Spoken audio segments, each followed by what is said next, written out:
Good morning everyone. Welcome back to our daily current affair series. और चलिए शुरुआत करते हैं आज के हमारी इस लेक्चर की। और सबसे पहले देखते हैं कि वो कौन से टॉपिक्स हैं जिसके ऊपर आज हमें फोकस करना है, which are important for your civil service preparation. So let's start today's lecture and this are the topics of the day जिसके ऊपर आज हमें करनी है कुछ बातें। The first topic that is about India's national red list road map, जो अभी वहां पे रिसेंटली हमने यूनेस्को के अंदर वहां पे इसे डिक्लेयर किया है बाय अवर एनवायरमेंट मिनिस्टर।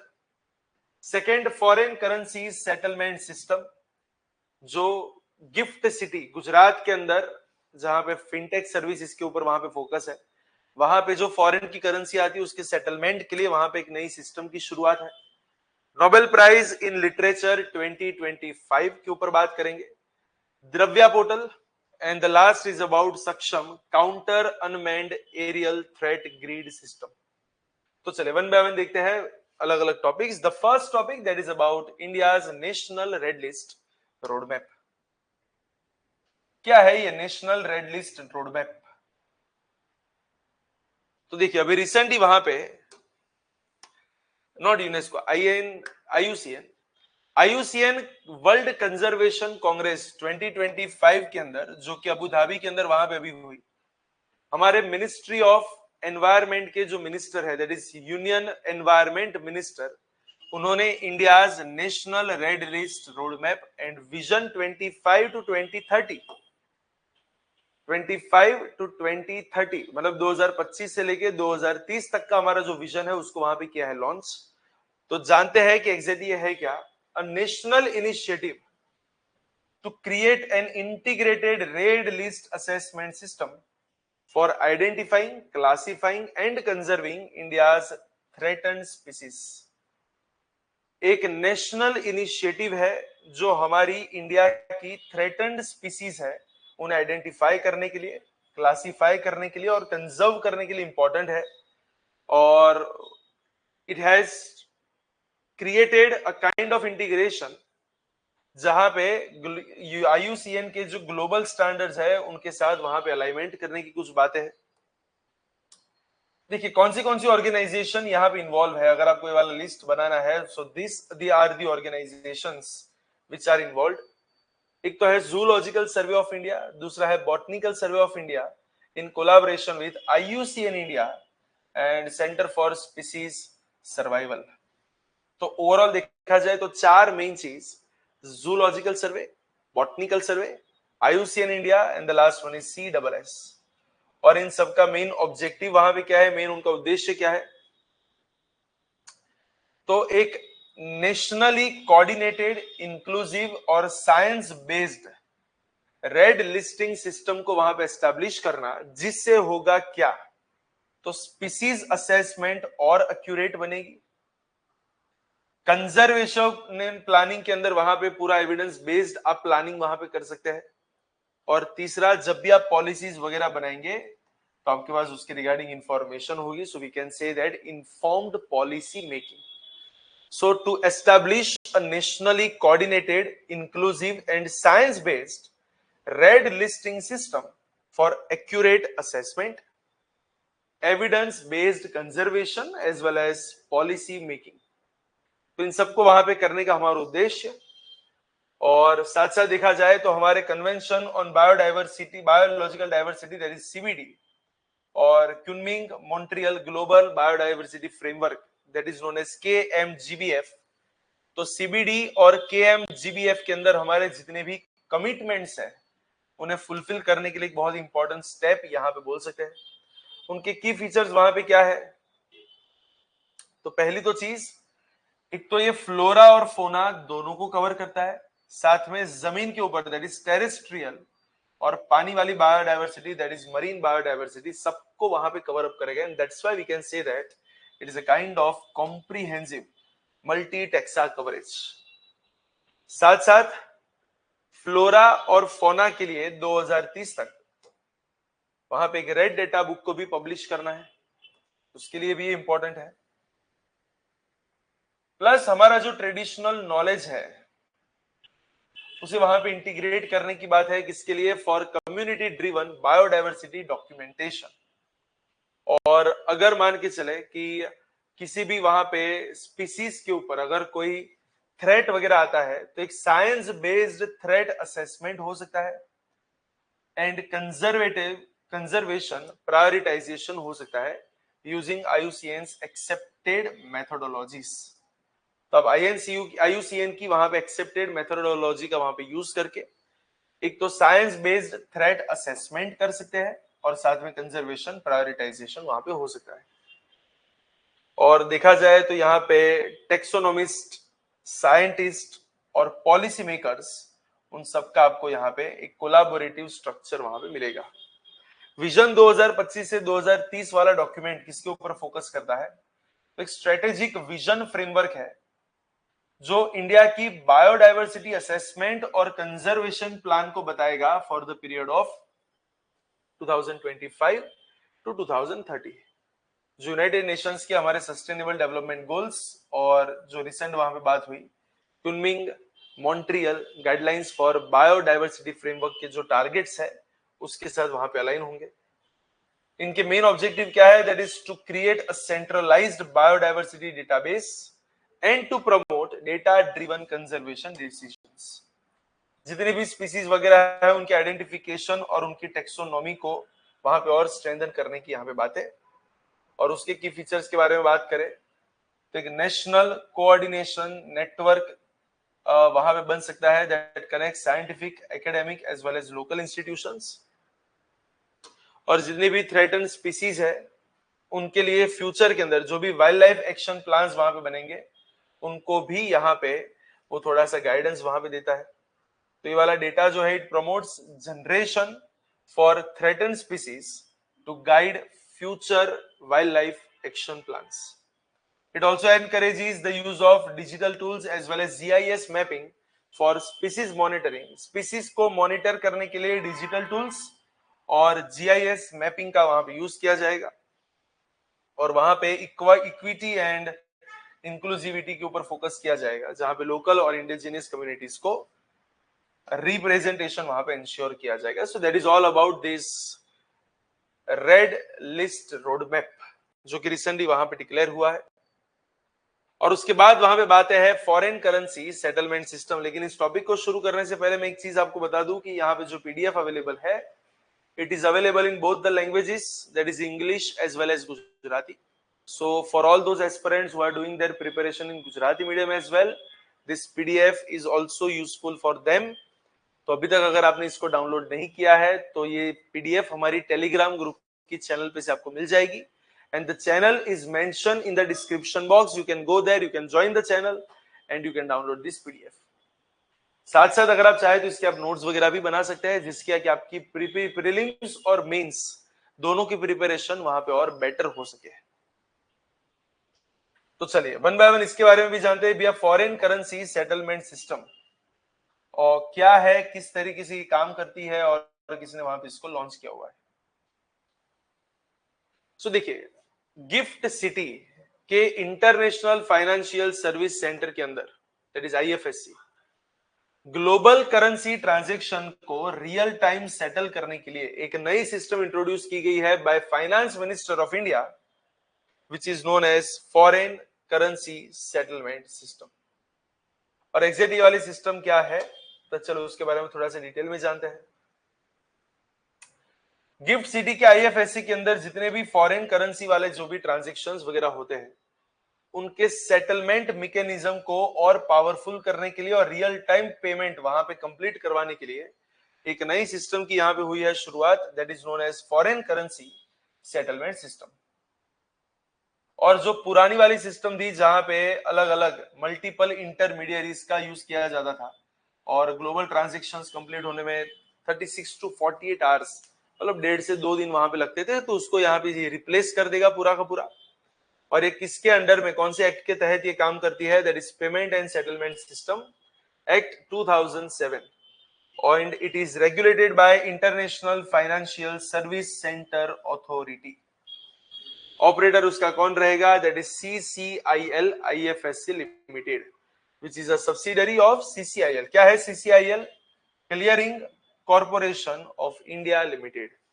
जो अलग अलग ट्रांजेक्शन्स यहाँ पे होते हैं फाइनेंशियल, उसे क्लियर करने का काम करती है ताकि फंक्शनिंग वहां पे थोड़ी सी स्मूथ हो सके। एंड उसका मेन एम क्या है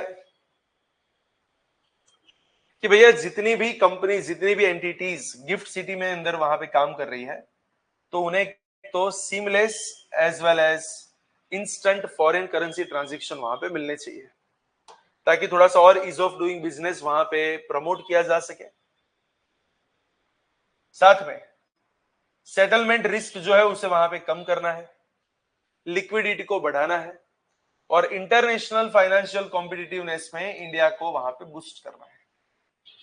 और देखा जाए तो गिफ्ट सिटी की जो फाइनेंशियल इंफ्रास्ट्रक्चर है उसे ग्लोबल बेस्ट प्रैक्टिस के साथ वहां पे अलाइन करना है, जिससे cross border trade and investment वहां पे सपोर्ट में, उसको भी वहां पे सपोर्ट मिल सके। एग्जैक्टली कैसे काम करेगा, तो each member banks IFSC banking unit maintains account with a local settlement bank. हर एक मेंबर बैंक के आईएफएससी बैंकिंग यूनिट जो है वो लोकल सेटलमेंट बैंक के साथ वहां पे अकाउंट्स को मेंटेन करेंगे। और उसके बाद interbank foreign currency transfers are settled locally within GIFT City IFSC bypassing the multi legislative nostro vostro accounts. तो उन सब अकाउंट्स में आपको जाने की वहां पे जरूरत नहीं पड़ेगी, वो लोकली वहां पे सेटल हो सकता है। और देखा जाए तो ये कितने टाइम में फटाफट वहां पे इस पूरी प्रोसेस को कंप्लीट करेगा, तो बोले 4 to 5 सेकेंड्स। जो पहले कितना होता था, तो बोले लगभग 1.5 से 2 दिन लगते थे, वो आज 4-5 सेकेंड में वहां पे हो जाएगा, जिससे वहां पे कंप्लायंस बढ़ता है, ट्रांसपेरेंसी बढ़ती है, स्टेबिलिटी वगैरह बढ़ती है, एक्सेट्रा एक्सेट्रा। और एक रियल टाइम सेटलमेंट बोल सकते हैं, एक ऑपरेशनल रेजिलियंस और लिक्विडिटी मैनेजमेंट वहां पे और बेटर होगा, ट्रांजैक्शन कॉस्ट और वहां पे कम होगी, और वहां पे अलग अलग मल्टी करेंसी को वहां पे इंक्लूड किया गया है, राइट। तो शुरुआत में इसको यहाँ पे शुरुआत की जाएगी फॉर यूएस डॉलर्स, फिर उसके बाद धीरे धीरे यूरो, येन, पाउंड स्टर्लिंग वगैरह वगैरह। तो जो क्रॉस बॉर्डर पेमेंट इकोसिस्टम है, जो डिजिटल बैंक्स है, जो फिनटेक कंपनीज है, उनके लिए एक बहुत ही बढ़िया सा आर्किटेक्चर यहाँ पे प्रोवाइड करने की बात है। That is all about this topic. चलिए नेक्स्ट टॉपिक के ऊपर और आगे बढ़ते हैं। तो नेक्स्ट टॉपिक हमारा है Nobel prize in literature. Literature के अंदर नोबेल प्राइज अभी जस्ट हुआ है वहां पे डिक्लेयर, और किसे मिला है ये वाला नोबेल प्राइज, तो ये नाम आपको पता होना चाहिए। एक हंगेरियन ऑथर है जिसका नाम है लाज़लो क्रास्ना हॉर्कोइने, हॉर्कोई भी आप बोल सकते हैं, दैट इज लाज़लो क्रास्ना हॉर्कोई। नाम थोड़ा सा अजीब लगेगा क्योंकि बेसिकली एक हंगेरियन नेम है, लेकिन फिर भी ट्राई करना उसे याद रखने का, दैट इज लाज़लो क्रास्ना हॉर्कोई। तो वहां पे आप अलग अलग वर्ड्स में अगर इसको डिवाइड करेंगे तो उसको याद रखना थोड़ा सा इजी हो जाएगा। सो लाज़लो क्रास्ना हॉर्कोई को वहां पे हंगेरियन जो ऑथर है, उन्हें वहां पे नोबेल प्राइज इन लिटरेचर इस बार हुआ है डिक्लेयर बाय स्वीडिश एकेडमी। तो ये सब ऑलरेडी हमें पता है, जो हमने लास्ट लेक्चर में भी दिखा हुआ है कि अल्फ्रेड नोबेल की 1895 की जो विल है उसके बेसिस पे यहाँ पे अलग अलग चीजों में नोबेल प्राइज दिए जाते हैं, जहां पे लगभग 1.2 मिलियन यूएस डॉलर्स या फिर 11 मिलियन स्वीडिश क्राउन्स को वहां पे आपको दिया जाता है, जो लगभग 8.5 करोड़ रुपए के आसपास होता है। And it is a kind of we can say that world's highest literary honour. इससे बड़ा कोई ओनर हो नहीं सकता अगर आपको नोबेल प्राइज मिल रहा है तो। और इस बार किसको मिला है नोबेल प्राइज इन लिटरेचर? लाज़लो क्रास्ना हॉर्कोई। लाज़लो क्रास्ना हॉर्कोई जो है वो बेसिकली हंगेरी के हैं, और जो उनकी dense philosophical and apocalyptic prose के लिए वहां पे फेमस है, which are deeply rooted in the Central European literary traditions of Kafka and Thomas Bernhard. उनकी राइटिंग जो है वो normally it is marked by absurdism, existential dread and grotesque realism, exploring the chaos, faith as well as human resilience amid decay. उनके main works क्या है जिनके लिए उनको वहां पे नोबेल प्राइज के लिए वहां पे नॉमिनेट किया गया? तो उनके मेन वर्क्स है, एक तो है, थोड़ा सा नाम आपको थोड़ा सा वहां पे अजीब लगेगा, तो एक तो है सैतन तंगो। दूसरा वहां पे जो वर्ड है that is known as the melancholy of resistance, melancholy of resistance. तीसरी वहां पे उनका एक फेमस है वॉर एंड वॉर, और उसके बाद वहां पे आता है हर्षट 07769। तो ये सब उनके अलग अलग वहां पे है। Satantango, the melancholy of resistance, war and war, Herscht 07769।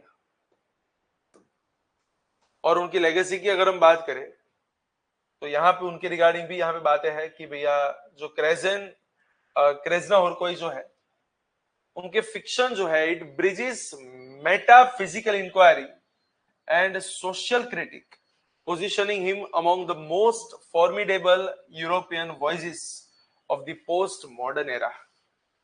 So overall देखा जाए तो नो डाउट एक चीज आपको ध्यान रखनी है कि जितने भी नोबेल प्राइज यहाँ पे मिले हुए हैं तो आपको उसमें मेंस के रिगार्डिंग क्वेश्चन आ नहीं सकते, जो भी आते हैं वो प्रीलिम्स के रिगार्डिंग आते हैं, तो उसी के कंटेक्स्ट में उसको याद रखिए कि भैया लाजलो क्रेजना होरकोई को वहां पे मिला है नोबेल प्राइज।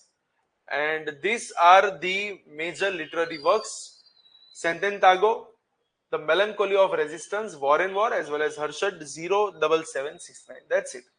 इससे ज्यादा कुछ भी याद नहीं रहेगा तो चलेगा। और नेक्स्ट टॉपिक, द्रव्य पोर्टल पे जाने से पहले मैं आपको एक चीज वहां पे बता दूं दैट पीडी गुरुकुल की तीनों ब्रांच अहमदाबाद, गांधीनगर एंड वडोदरा पे नई बैचेस की होने वाली है शुरुआत। यस, न्यू बैचेस वहां पे स्टार्ट होने वाली है आफ्टर दिवाली, और उसकी बम्पर ऑफर वहां पे हो चुकी है स्टार्ट, जहां पे आपको मिलेगा up to 50% scholarship. Yes, scholarship की स्कीम यहाँ पे अभी ओपन है, जहां पे आपको 3 फ्री डेमो सेशंस भी मिलेंगे और साथ में आपको अप टू 50% स्कॉलरशिप भी वहां पे मिलेगी। तो अभी तक अगर आपने एनरोलमेंट नहीं करवाया है तो नीचे डिस्क्रिप्शन बॉक्स के अंदर आपको एक फॉर्म मिलेगा, you can fill up that form, और else you also have another option, you can also contact on this number. तो कि हमारे जो भी कोऑर्डिनेट्स है वो आपको सामने से वहां पे कांटेक्ट करेंगे। एग्जाम के रिगार्डिंग जो कुछ भी कंफ्यूजन आपके दिमाग में है, प्रिपरेशन के रिगार्डिंग अगर कुछ भी कंफ्यूजन वहां पे है तो आप यहाँ पे कांटेक्ट कर सकते हैं, आपको सारे आपके क्वेश्चन के वहां पे आंसर मिल जाएंगे। और साथ में एक बार एटलीस्ट डेमो तो वहां पे अपने अटेंड कर ही सकते हैं, क्योंकि डेमो जब तक अटेंड नहीं करोगे तब तक आपको कैसे पता चलेगा कि मतलब कौन से लेवल की प्रिपरेशन यहाँ पे होती है। So for that you must attend the demo and you will get the exact information कौन से लेवल पे प्रिपरेशन होती है और क्यों पीडी गुरुकुल को गुजरात के अंदर बेस्ट इंस्टीट्यूट बोला जाता है for civil service preparation, because we are the best. और किस तरीके से एक बहुत बढ़िया वाइड कवरेज के साथ आपका सिलेबस यहाँ पे कंप्लीट होगा, और पोस्ट सिलेबस सर्विसेज जो यहाँ से आपको प्रोवाइड मिल जाएगी, यहाँ से जो आपको प्रोवाइड होगी वो आपको शायद पूरे गुजरात में वापस नहीं मिलेगी। तो एटलीस्ट एक बार डेमो सेशंस को वहां पे अटेंड करें, एंड फॉर दैट आपको बस कुछ भी नहीं करना है, नीचे डिस्क्रिप्शन बॉक्स के अंदर आपको एक फॉर्म मिलेगा, you have to fill up that form और else you can contact on that number which I previously mention, right. चलिए नेक्स्ट टॉपिक के ऊपर आगे बढ़ते हैं, that is about Dravya portal. अब देखिए द्रव्य पोर्टल एग्जैक्टली है क्या। मिनिस्ट्री ऑफ आयुष ने अभी रिसेंटली वहां पे एक पोर्टल लॉन्च किया है, digitise retrieval application for versatile yardstick of Ayush, which is developed by CCRAS। अब देखिए CCRAS एग्जैक्टली होता क्या है, that is Central Council for Research in Ayurvedic Science। Central council for research in Ayurvedic science, उसने वहां पे इसको लॉन्च किया है, जो 100 के आसपास के की मेडिकल सब्सटेंसेस को, 100 के आसपास के की मेडिकल सब्सटेंसेस को वहां पे डिजिटली कैटालॉग करेगा उसके पहले फेज में। तो अभी उसका पहला फेज वहां पे शुरू होने वाला है, जहां पे 100 की मेडिकल सब्सटेंसेस जो है उसको डिजिटली वहां पे कैटालॉग करने की बात है, and that is about Dravya portal. अब उसके बारे में थोड़ा सा वहां पे डिटेल में जानते हैं द्रव्य पोर्टल के बारे में। तो देखिए द्रव्य पोर्टल के बारे में अगर थोड़ा सा डिटेल में वहां पे जाने, तो it is an artificial intelligence ready digital knowledge repository, जो बेसिकली आयुष मेडिसिनल सब्सटेंसेस को वहां पे उनकी इंफॉर्मेशन जो है उसको वहां पे कंसोलिडेट करने के ऊपर फोकस कर रहा है। और ये सारी की सारी इंफॉर्मेशन कहां से ली गई है, तो बोले from classical Ayurvedic text as well as modern scientific research. So it is a kind of artificial intelligence based digital knowledge repository that consolidates the information on Ayush medicinal substances which are drawn from the classical Ayurvedic text as well as the modern scientific research. And it serves as a dynamic open access platform which is designed to make authentic evidence based data on Ayurveda as well as related systems easily searchable and globally accessible. In short जो आयुर्वेद के basis पे, जो evidence base पे वहां पे जो एक data है, एक ऑथेंटिक डेटा है, उसे पूरे ग्लोब के अंदर सारे के सारे लोगों के लिए उसे वहां पे एक्सेसिबिलिटी उसकी बढ़ानी है। और उसी के लिए वाला पोर्टल वहां पे हुआ है स्टार्ट, ये वाली चीज वहां पे हुई है start, which is developed by CCRAS, that is central council for research in Ayurvedic science. Main उसका एम क्या है, that is to digitise and unify the classical as well as the modern knowledge on Ayush substances for evidence-based research and innovation, and to promote cross-disciplinary collaboration between Ayurveda, botany, chemistry and pharmacology। तो इन सबको वहां पे integrate करने की बात है ताकि वहां पे उसकी ऑथेंटिसिटी को और इंश्योर कर सके, एक्सेसिबिलिटी को और बढ़ाया जा सके, और ट्रेडिशनल मेडिसिनल डेटा है उसका एक साइंटिफिक वैलिडेशन वहां पे हो सके।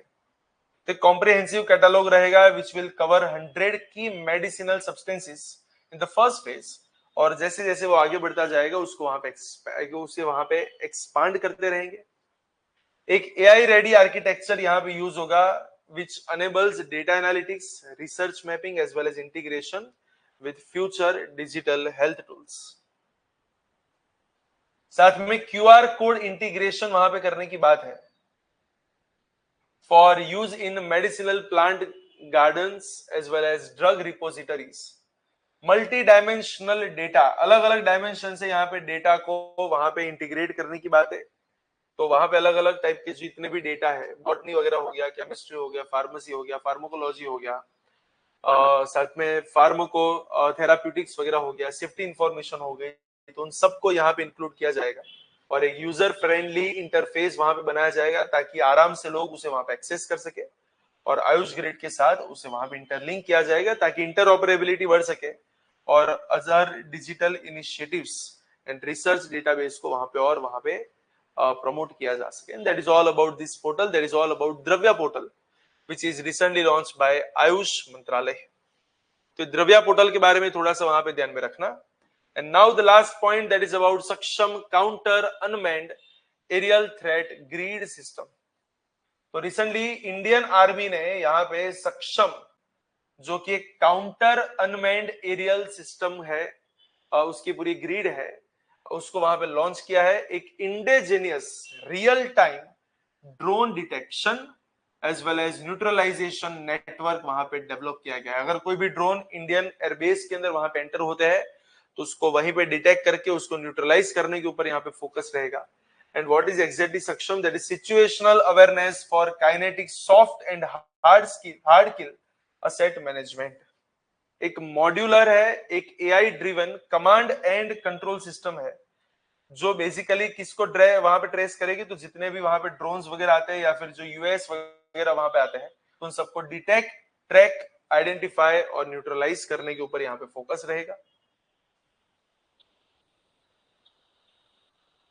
और बोल सकते हैं कि हमारी जो काउंटर यूएस ग्रिड सिस्टम है उसको वहां पे एक बैकबोन के तौर पे ये वहां पे काम करेगा, जो ग्राउंड और लो एल्टीट्यूड एयर स्पेस उन दोनों को वहां पे सिक्योर करेगा। इट इज डेवलप्ड बाय, किसने इसको डेवलप किया है, तो the system has been indigenously design and develop by BEL, that is Bharat electronics limited BEL, Ghaziabad, in collaboration with Indian army corps of air defense, and it is approved for induction under the fast track procurement route for rapid roll out across all the field formations. तो बस एक चीज आपको जो यहाँ पे main पता होनी चाहिए, दैट इज ऑल अबाउट सक्षम, कि भैया ये सक्षम एग्जैक्टली है क्या। तो एक काउंटर अनमैन्ड एरियल सिस्टम जो यहाँ पे लाई की है by BEL, that is Bharat electronics limited, तो उसके द्वारा इसको वहां पे डेवलप किया गया है। That is all about today's lecture. तो इसी के साथ आज का हमारा जो लेक्चर है उसको यहीं पे करते हैं, और वापस कुछ नए टॉपिक्स के साथ एक बार मिलेंगे। लेकिन तब तक के लिए all the very best for your preparation. आज का लेक्चर यहीं तक का है, नेक्स्ट लेक्चर के अंदर कुछ नई वहां पे बातें करेंगे। चलिए, थैंक यू सो मच।